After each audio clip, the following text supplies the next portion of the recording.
It was 2:30 in the morning. I was leaving the town and heading back home in my car. Until that hour, I'd been at a party with some friends. I had a lot of friends, and we often got together for gatherings like that. Whenever I came to town, I made sure to see them. That night, I had gone to one of their houses, and we all stayed there until late. When it was time to go, I said goodbye and got into my car to drive home. My house was in the village of Lingam, about 2 hours from here. That night, the main road between here and the village was under repair, so I couldn't take it. My only options were to stay in town or use an old, abandoned road that passed through the forest. That road hadn't been used in years. Anyone traveling to the town took the main road instead. I wanted to go home and didn't like the idea of staying in here. Even though I didn't want to drive through that road, I had no choice. After leaving the town, I passed by the main road. It was closed, and a sign stood in front of it that read, "This road is under repair." A few minutes later, I reached the edge of the forest. After passing a few trees, I came to the entrance of the old road and turned onto it. The road wound deep through the forest. Since it was so old, there were no lights anywhere. Even with my car's headlights on, it was still very dark. Midnight had passed, and the moon glowed faintly above the trees. Bit by bit, the city lights faded behind me as I drove into the forest's depths. I kept my eyes fixed on the road and occasionally took a sip of water. I'd heard many stories about this forest, stories about people who went there and never came back. Campers, wanderers, travelers, they'd all vanished without a trace. Of course, those were just rumors. No evidence had ever been found, and the locals didn't believe any of it. Still, some people whispered about strange things in that forest. I didn't believe in such stories myself. I'd never seen anything unusual before that night. The forest was vast, filled with tall, ancient trees, some taller than buildings. It was an autumn night, and the air was cool. I had the window slightly down, letting the breeze flow in as I drove through the silence. I was driving at a steady pace and had reached about the midpoint of the road when I noticed something white in the distance, several hundred yards ahead. Despite the darkness, it stood out. As I got closer, I realized it was a person. A woman. She was tall and slender, wearing a long, white dress. Her face, though, was hidden in the shadows. I couldn't see who she was or what she was doing there, standing alone on a road through the forest in the middle of the night. Maybe she'd been out exploring and was trying to get back to town, I thought. Maybe her car had broken down, and she needed help. But even then, something about it felt wrong. Her being there, at that hour, in that place, it didn't make sense. As I got closer, she suddenly stepped into the middle of the road and stopped. I slowed down and eventually came to a halt. I'd already locked my doors before entering the forest, and my heart was pounding as I stared at her. Her face was still hidden. Then something happened that froze me in my seat. Blood dripped from her mouth. Her hands were pale and stiff, and her fingernails were long. That was all I needed to see. Without wasting a second, I slammed my foot on the gas. She was standing in the middle of the road, so I swerved slightly to the side and sped past her without looking back. I didn't check the mirror.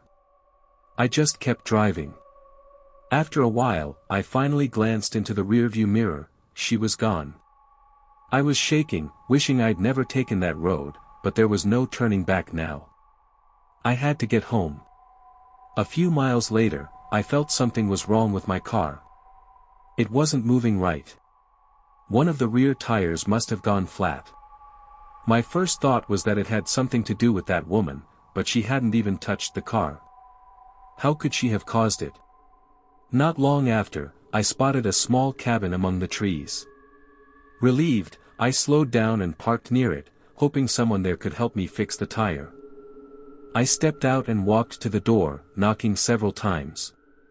After a few moments, the door opened, and an old woman holding a lantern appeared. She asked what I wanted. I greeted her and explained that I was passing through, but my tire had gone flat and my phone had no signal. I asked if she had a telephone I could use. She smiled kindly and told me to come in, saying that I must be tired. I stepped inside. The cabin was small, built of dark wood, and looked old but tidy. There were 2 rooms, a kitchen, and a faint smell of smoke in the air. She offered me a seat and said she would bring me some coffee. I thanked her and sat down on an old sofa. A few minutes later, she returned with a cup of coffee and sat across from me. I asked how long she had lived there. With a gentle smile, she told me she'd been there for many years.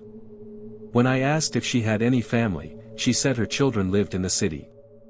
I told her about the broken main road and then about what I'd seen in the forest. She listened quietly before replying that it had been a long time since anyone used this road, only when the main one was closed.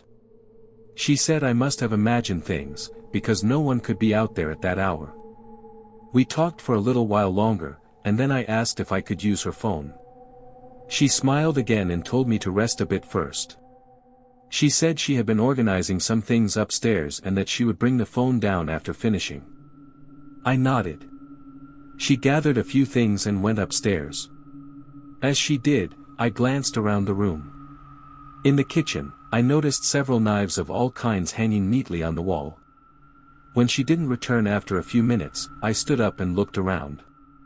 There was a door near the kitchen. I quietly opened it. The room beyond was dark. I turned on the light as silently as I could, listening for her footsteps. If I heard her coming, I'd leave right away. The door led to a narrow hallway. Along the walls were saws and blades of every size. At the end of the hall was a larger room. The walls there were painted black, and several refrigerators and freezers lined the space. I approached one, curiosity overtaking my fear. Slowly, I opened it, and what I saw made my blood run cold. Inside were human body parts. The freezer was full of them. I could clearly make out arms, legs, and pieces of flesh. The old woman was a cannibal. In those few seconds, I froze in terror, desperate to find a way out. Then I heard footsteps coming down the stairs. I shut the freezer, crept back, closed the door behind me, and sat down on the sofa, pretending nothing had happened. She came back and sat across from me again. I asked if she had brought the phone. She said softly that she had, but told me to drink my coffee first. She looked at the cup and noticed I hadn't touched it. I picked it up, pretending to sip, though I knew better than to drink it now. I stood and said that I would just check my car to make sure I had the right tools to change the tire. She stood up too, blocking the door, and told me I was tired and should rest there for the night. She said I could fix the tire in the morning. I tried to stay calm and told her I would only be a moment. Then I froze. Someone was standing outside the window.